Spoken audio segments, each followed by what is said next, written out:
Okay, somebody said, what's the lowest salary I should accept as an ISSO in the DC area? Okay, let me show you what I would do if I were you. So we're switching topics here, I guess. Okay, let me show you what I would do. All right, so what I would do if I wanted to know what salary I should accept is I would use a couple tools. I would use any kind of job search will do. Indeed, I'm going to use indeed.com. Indeed.com, Dice will do. Another one is LinkedIn, of course. And I would just type in, I'm on Indeed right now.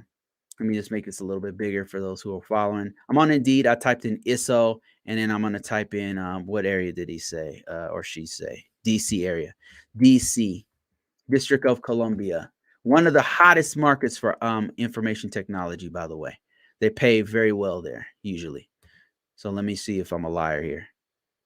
Okay, so look at this, BA Systems. So what I would do is I would use these tools here to get some sort of an average. Now, there's another tool I'm going to use. I'm going to show you in a second here.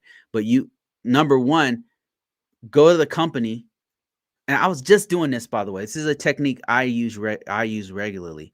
I'll go to if I don't know what the average rate is or what's going on or what kind of work they're asking me to do, I'll look at this. Now look at this. Check this out right here. That's what they're asking for. Now this is 140 to 150 a year as ISSO cloud.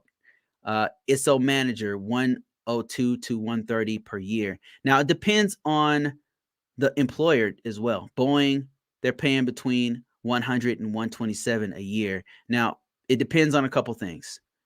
It depends on the company. It depends on the level of education. It also depends on the level of experience. So let's see what they're asking here. At I think they said, what was it, 120? 127 highest. Okay, so this is all typical stuff you see in ISSO work. But now I'm looking for experience. Look, 10 years of experience. They're looking for 10 years of experience. Let me see. So that's what this company's paying. Boeing's paying. I would say it's pretty light. But another thing you want to look for is security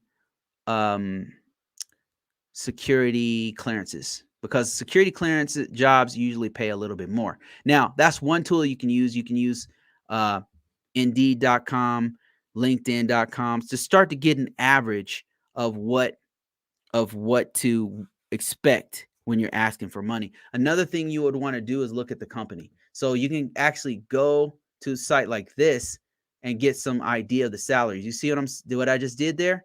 All I did was, when I looked up the job, I went into Softtech. You can actually just go into Indeed or LinkedIn or whatever, and they'll usually have a profile page of that company when you search for the job. Or you could probably just type in BA Systems or whatever. And then all I did was I clicked on the actual company, and that took me to their profile page on Indeed. And on here, they'll have reviews.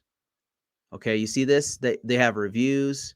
They have why join us. The company fills this out, some of it, and then some of it's pulled in. Like ex-employees will put things like reviews, and then here's salaries. Check this out. So this is where you would get some idea of what salary to ask for.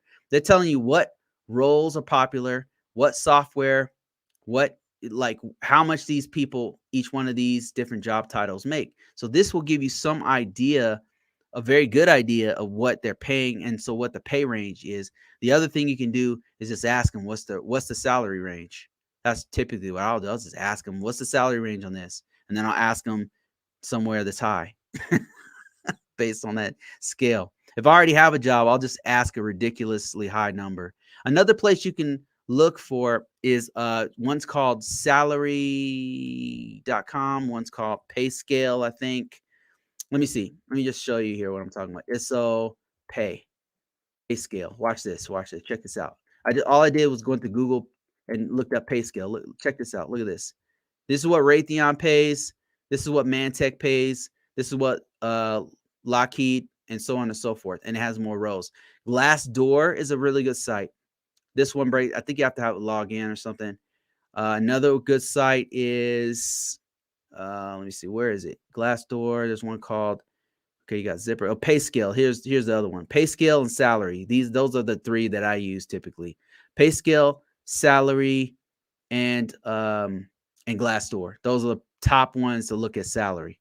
So yeah, Glassdoor. So if you're looking for a really good resource to give you an idea what to ask for, because if you really want the job, you don't want to go too high, especially if you don't have that much experience. But if you're on the higher scale, like you have 10 years and they're only asking for 6 years, you might want to ask for the highest possible, right? Or if you have a job already and you're comfortable with that job, you should just ask them for $1 billion. Like, I want $1 billion. You know what I mean? Not literally a bill, but a lot. Or you can ask them for a lot because you don't have nothing to lose. You know what I mean? So, all right, answer that question. Let me see. I got a couple other people asking me questions or talking to me on YouTube. Let me see. Let me see.